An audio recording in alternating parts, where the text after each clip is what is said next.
আসসালামু আলাইকুম। হচ্ছে কমলাপুর হাটে, আপনারা দেখেন এখানে কুরবানি পশুর হাট।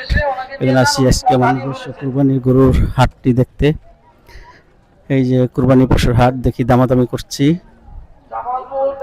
আমাদের কুরবানি পশুর হাট আজকে কিনতে আসলাম। দেখি আল্লাহ পাক যদি রহমতে যদি আমাকে রিজিকে যেটা আছে সেটাই হবে, অবশ্যই কেনার জন্য চেষ্টা করতেছি।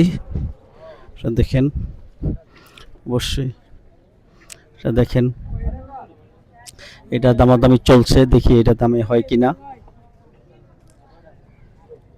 দামাদামির চেষ্টা করতেছি। এটা অবশ্যই লাল শাইয়াল।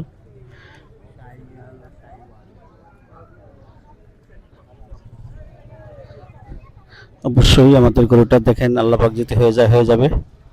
ওকে, আল্লাহ হাফেজ। আমাকে অবশ্যই কমেন্ট করে জানাবেন গরুটা কেমন, শেয়ার করবেন, অবশ্যই ইনবক্সে আমার সাথে যোগাযোগ করবেন। অবশ্যই আশা করি আপনারা সবাই আমার সাথে জয়েন হবেন।